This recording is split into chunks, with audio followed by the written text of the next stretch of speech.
Channel पर आप सभी का स्वागत है। आइए जानते हैं क्या रहेगा कल निफ्टी, बैंक निफ्टी और फिन निफ्टी का हाल। आज क्या हुआ सबसे पहले ये देखते हैं। तो आज मार्केट खुला कहाँ? मार्केट गैप अप खुला डो जोन्स की वजह से, या फिर कहें SGX निफ्टी या गिफ्ट निफ्टी की वजह से गैप अप मार्केट खुली। और गैप अप खुलने के बाद मार्केट नीचे की तरफ आई, गैप फिल करने की कोशिश की लेकिन नीचे फिल नहीं कर पाई, दोबारा से अपसाइड निकली निफ्टी, लेकिन अपने डे हाई से रेजिस्टेंस लेके तेज़ी से नीचे की तरफ गिरी और फिर यहाँ पे इस जोन में अटक के रह गई। इसके बाद ना ही ये ऊपर निकल पाई ना ही ये नीचे। अब कल के लिए क्या हम प्लानिंग कर सकते हैं? तो कल के लिए देखिए सिंपल सी हमारी प्लानिंग रहेगी क्या कि आप सबसे पहले तो एक ये ट्रेंड लाइन ड्रॉ कर लेंगे, ठीक है, ऐसे, ठीक, डिसेंडिंग ट्रायंगल या फिर कहें कि ट्रायंगल पैटर्न बन रहा है, ठीक है, या राइजिंग फ्लैग या डाउन फ्लैग, क्या कहते हैं, जो भी कहते हैं इसको। यहाँ से अगर ये अपसाइड ब्रेकआउट करती है और इस लेवल से सपोर्ट लेके अपसाइड निकलती है तो फिर आपके पास पहला टारगेट 19,825, ठीक है, और दूसरा टारगेट 19,900 का रह सकता है, ठीक है। लेकिन अगर ये दोबारा से इसी तरह साइडवेज में फंसती रहती है, जब तक आप इसमें एंट्री ना करें, जब तक कि 19,800 के आसपास ना पहुंच जाए, 19,800 का ब्रेकआउट ना कर दे, ठीक है, 19,800 के बाद ही कुछ अपसाइड का इसमें मोमेंटम बन सकता है। नीचे की तरफ अगर इस ट्रेंड लाइन का ब्रेकडाउन होता है तो फिर आपका पहला टारगेट 19,700 या फिर इस ट्रेंड लाइन तक का रहेगा, ठीक। और अगर ये ट्रेंड लाइन ब्रेक हो जाती है फिर तो खुदा ही मालिक, भगवान ही मालिक है ना, जहाँ तक मिले वहाँ तक फॉल हमें देखने को मिल सकती है। देखा जाए ध्यान से तो यहाँ पे ये देखिए, ये जो कल का जो ये वैल्यू जोन था, इसी वैल्यू जोन पे मार्केट यहाँ पे अटक रहा है, ठीक है, इस वैल्यू जोन पे अटक रहा है। तो ये वैल्यू जोन टूटना जरूरी है अगर नीचे की तरफ निकलना है। तो अगर ऊपर निकलना है तो इसका ब्रेकआउट सस्टेन होना जरूरी है, ठीक है। आज तो ग्लोबल रीजन्स की वजह से मार्केट अपसाइड खुली, ठीक है, तो इसी कारण से ये अपसाइड और निकल नहीं पाई। निकलना तो इसे ऊपर था, ठीक है, लेकिन ये ग्लोबल रीजन्स की वजह से अपसाइड खुली, जिस कारण से ये प्रॉफिट बुकिंग कहें या फिर लोगों का कुछ पैनिक कहें, ठीक है, जिस कारण से दोबारा नीचे की तरफ आई। और यहाँ पे या फिर आज फिन निफ्टी की एक्सपायरी भी थी, फिन निफ्टी की एक्सपायरी की वजह से उसमें से जो पोजीशन स्क्वायर ऑफ हुई होंगी, इस कारण से ये फॉल हमें देखने को मिला। चलिए अब बात करते हैं कल गैप अप के सिनेरियो में। गैप अप ओपनिंग अगर हमें दोबारा से यहाँ देखने को मिल जाए, जहाँ आज ओपन हुई थी मार्केट, इस लेवल के आसपास गैप अप ओपनिंग देखने को मिल जाए, पॉजिटिव प्राइजेक्शन बनता है तो फिर दोबारा से सस्टेनेबल नहीं दिखेगा। 20-50 पॉइंट दे के फिर नीचे की तरफ अगर निकलता है तो फिर आपका टारगेट इस ट्रेंड लाइन तक का रहेगा। इस ट्रेंड लाइन से अगर बाउंस मिलता है, ठीक है, बाउंस मिले और जो डे हाई है, सॉरी फर्स्ट कैंडल है, फर्स्ट कैंडल का ब्रेकआउट हो और फिर सस्टेन करती है, दोबारा से हमें 19,900 या 950 तक के लेवल देखने को मिल सकते हैं, या फिर इस ट्रेंड लाइन का टारगेट आप लेके चल सकते हैं, ठीक है। इसके बाद से बात करेंगे किसकी, गैप डाउन ओपनिंग में क्या हो सकता है। गैप डायरेक्ट नेगेटिव प्राइजेक्शन बनने पे भी सीधा नीचे आके अगर यहाँ से अपसाइड निकलती है तो आप प्लान करेंगे। गैप डाउन ओपनिंग में कैसे प्लानिंग करें? गैप डाउन ओपनिंग इस लेवल पे देखने को मिले, पॉजिटिव प्राइजेक्शन बने, फिर थोड़ा अच्छा मूवमेंट हमें देखने को मिल सकता है। एक बार को अपसाइड 19,775 और 775 के ऊपर सस्टेन होने पे 800-900 तक के लेवल हमें देखने को मिल सकते हैं। व्यू ऐसे ही रहेगा, sideways to bullish, slowly upside निकलेगी मार्केट, ठीक है। तो ऐसे ही प्लान करके चलेंगे। ज़्यादा बड़ा टारगेट मोमेंटम हमें देखने को मिलेगा कब? थर्सडे को, ठीक है। तो कल के दिन का वेट करें, थर्सडे को मोमेंटम देखने को मिल सकता है हमें, और बढ़िया मोमेंटम देखने को मिल सकता है। नेगेटिव प्रोजेक्शन बनने पे आपका टारगेट 19,595 तक का रह सकता है, ठीक है।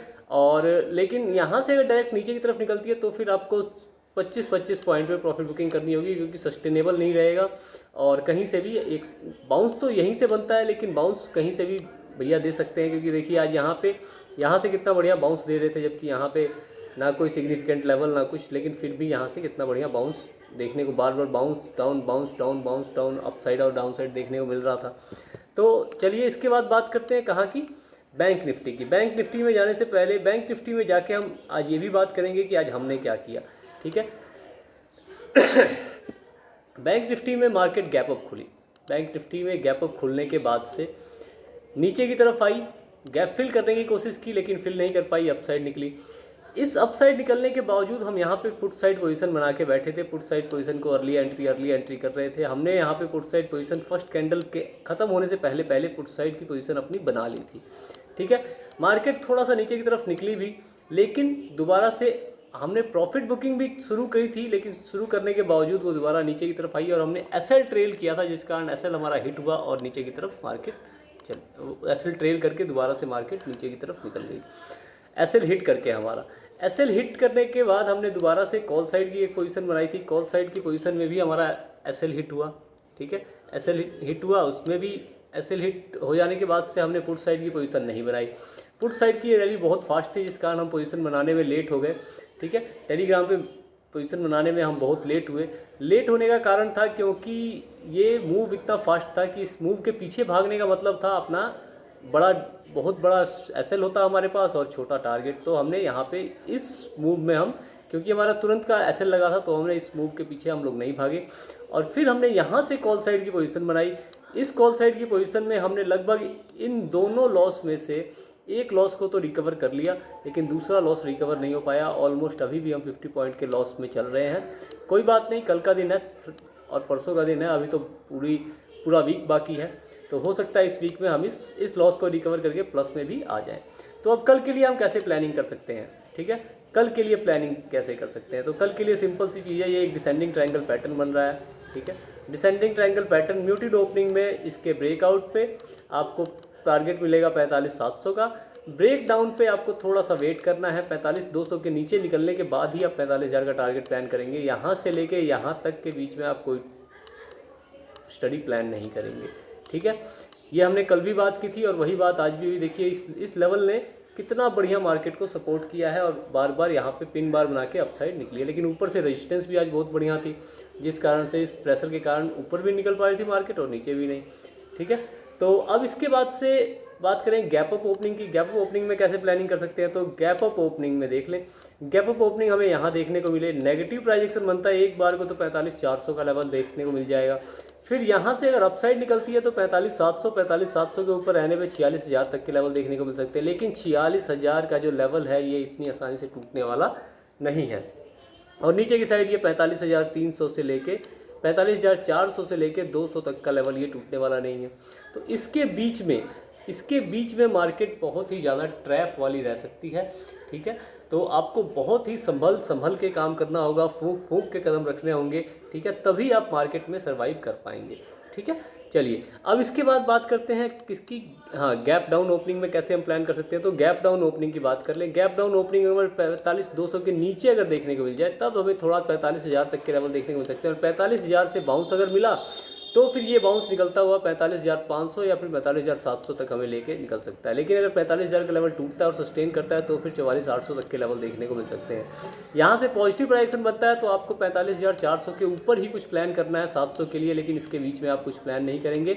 इसके बीच से मार्केट या तो नीचे की तरफ भाग सकती है, ऊपर की तरफ भाग सकती है, कुछ भी हो सकता है, लेकिन इसके बीच में आप प्लानिंग नहीं करेंगे, ठीक है। इसके बाद से किसकी बात करें, फिन निफ्टी की। फिन निफ्टी में आज क्या हुआ और कल क्या होगा, दोनों बातें डिस्कस कर लेते हैं, अलग अलग सिनेरियोज डिस्कस कर लेते हैं और फिर देखते हैं कि हम कैसे फिन निफ्टी में प्लानिंग करते हैं। फिन निफ्टी एग्जैक्ट कैसे बैंक निफ्टी की तरह उसने परफॉर्म किया है, तो सेम हमारा व्यू भी उसी की तरह रहेगा।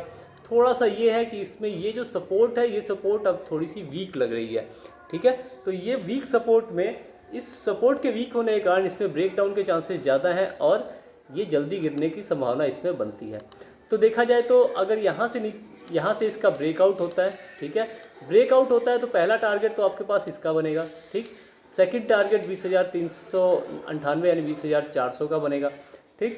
और अगर यहाँ से नीचे की तरफ ब्रेकडाउन देखने को मिलता है तो फिर आपका टारगेट 20,080 तक का प्लान करके आप चल सकते हैं। गैप अप ओपनिंग इंपॉर्टेंट है, गैप अप ओपनिंग देखना जरूरी है क्योंकि गैप अप ओपनिंग ही होने के चांसेस हैं। तो गैप अप ओपनिंग अगर यहाँ देखने को मिल जाए, नेगेटिव प्राइजेक्शन बनता है तो पहला टारगेट 20,320, सेकंड टारगेट 20,240, लेकिन अगर यहाँ से बाउंस प्ले करता है और यहाँ से बाउंस मिलता है तो आपको 20,500 520 तक के लेवल 550 तक के लेवल आपको देखने को मिल सकते हैं, ठीक है। इसके लिए आप प्लानिंग करके चल सकते हैं। डायरेक्ट पॉजिटिव प्राइजेक्शन बनने पे आपको थोड़ा कॉन्शियस अप्रोच लेके चलना है।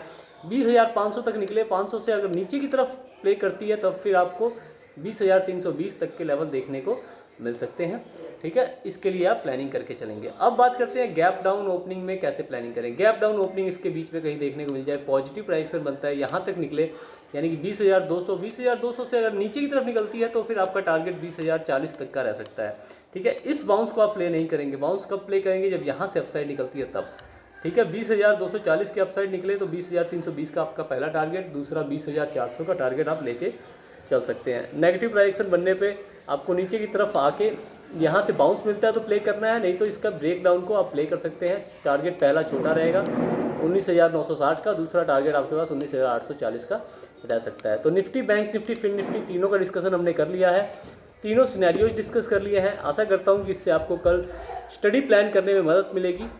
धन्यवाद।